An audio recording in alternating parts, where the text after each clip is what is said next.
writing a researchable question.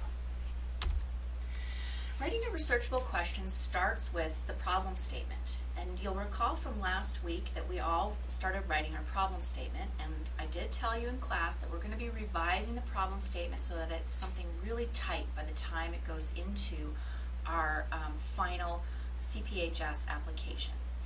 And we started talking a little bit about identification of terms found in the problem statement. And these are important because it's through these terms that you're really going to get at the elements of your research question. Okay, this is just an overview of last week. The problem statement was really about identifying what it is you're looking at and why it's a problem, what the problem is, for whom it is a problem, how it is a problem, and its relevance to social work. One thing that I didn't add or didn't emphasize last week was that the solutions to the problem should exist. So you have to have a solution. Okay. Here's the sample problem statement that I have already posted into last week's iLearn. And I've highlighted a number of concepts that we'll get to in the next slide. Essentially, the sample problem statement is for a proposal that I wrote an IRB application for, and I'll let you take a few minutes to read it. I'm not going to read it myself, but you'll see that it answers all of those questions on the previous slide.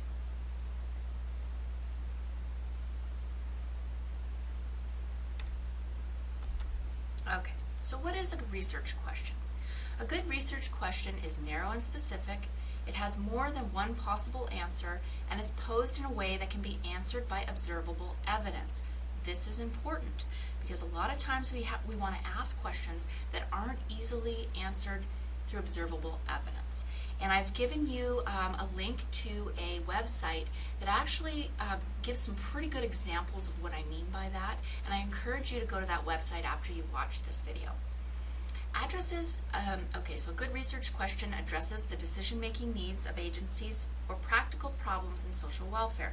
And we've talked about this in prior classes, that really you can have a really interesting research question, but in social work it really needs to answer either the decision-making needs of agencies or practical problems in social welfare.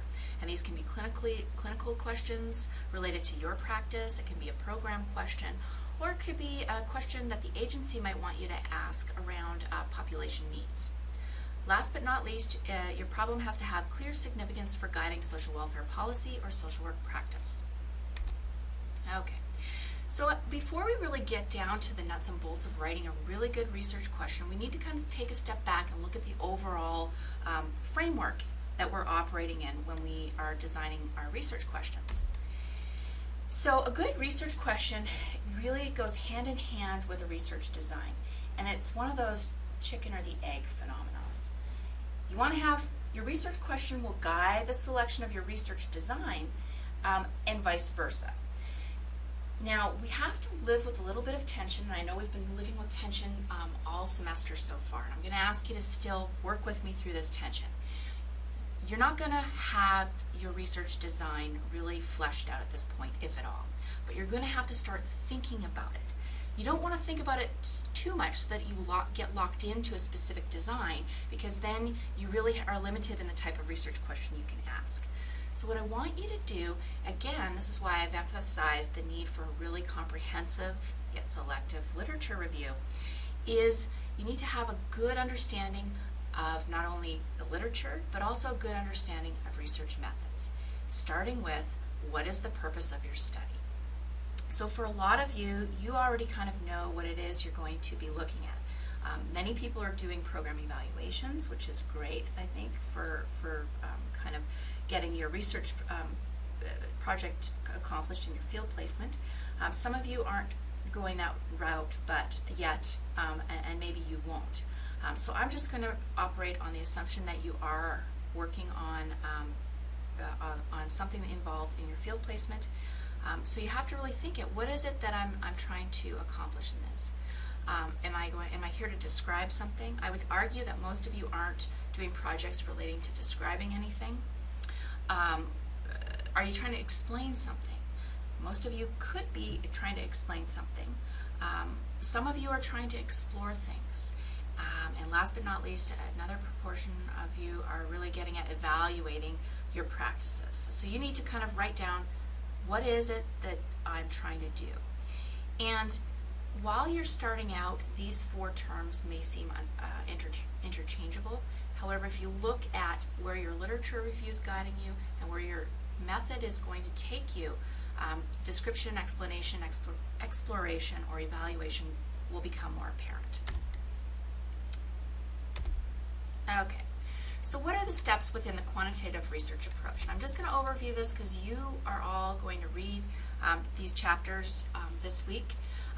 But basically, the steps in the quantitative research approach are circular. Even though we treat it linear when we're teaching it, you've got to think of it as a circular process. You're going to go from problem identification, which is where we're at right now, to selection of specific variables, which is what I'm asking you to do for your assignment that's due next week, is to start selecting key terms and operationalizing them. That may take you back to problem identification, because you may get to a point where you're articulating what it is you want to look at and realize, oh, well, that kind of changes how I'm really identifying my problem. And that's okay.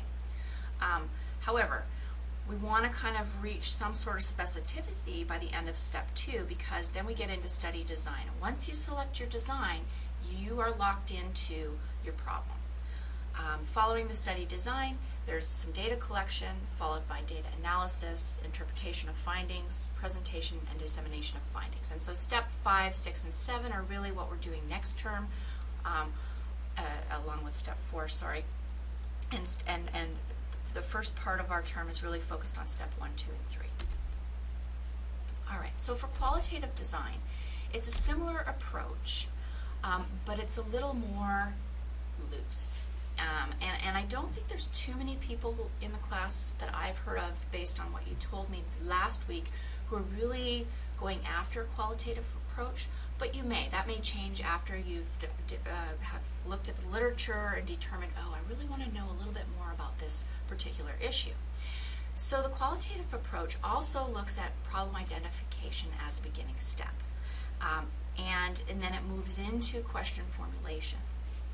However, the design of the study, the data collection, the data analysis, and the interpretation of the findings are a little less rigid than with the quantitative design, because you're really generating new knowledge, and that may bring you back to question formulation and problem identification.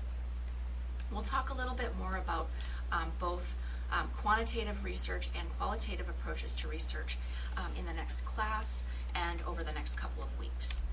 Last but not least, because several of you are planning a program evaluation or a needs assessment, I thought it would be prudent to include kind of a visual graphic of what this type of activity does. And as you'll see, it starts with a problem definition, often with a needs assessment, followed by the identification of a program with goals and objectives, and within those goals and objectives, there's usually a design for an intervention with activities, followed by the actual program evaluation, and then the dissemination of findings to stakeholders. So what you should be seeing when you look at all 3 of these slides is that there's a similar approach. What will differ is the type of questions that are asked, and the way that you go about finding information. I don't want you to really think too long or too hard about that at this point, but keep this in mind as you're reading all those chapters this week, that qualitative questions are really going to trying to get at some deeper knowledge, whereas quantitative approaches are more like surveys. They're really getting at more of an evaluation or normative understanding of a given problem or issue. Okay, so what about a sample problem statement? Now I'm going to have to click out of here for a moment. And get into my Word document. So here I've given you a little, it's a little more expanded version of my problem statement that reflects it's starting to reflect a change in my understanding of my social problem. So I begin with exceptional care responsibilities refer to the care provided to a child, adult, or older adult with a disability. That's defining a term. Employees with these caregiving responsibilities face a number of challenges in gaining flexibility at work. That is the problem.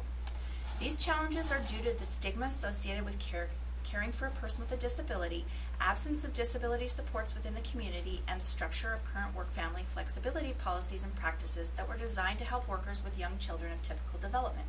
That is also the problem. As a result, employees with disability-related care responsibilities often are not aware of, reluctant to ask for, or unable to access their employer's workplace supports. That is an outcome of the problem. Instead, employees will often terminate their employment as a strategy to manage their complex care demands. That is an outcome as well. The effects of reducing or terminating employment for employees caring for people with disabilities links these strategies to negative health and economic outcomes that last a lifetime. That's more of a longer-term outcome. Employers, on the other hand, are challenged by the fact that in order to enact flexibility supports, they need to know the reason for the request and the extent of the need. They are further hindered by a lack of awareness of the nature and course of disabilities and chronic conditions. Helping employees with exceptional care responsibilities is relevant to social work practice because one of social work's core functions is to assist people to meet their basic needs such as employment. Social workers are well positioned to assist employees with exceptional care responsibilities through their functions within organizations who serve or employ individuals with exceptional care responsibilities. So right there I've essentially answered those 5 little bullet points around the problem statement. Now what I need to do is kind of develop a research question. We don't have really enough here. I'm just essentially describing a problem. So what do we need to do to work towards getting us to a research question?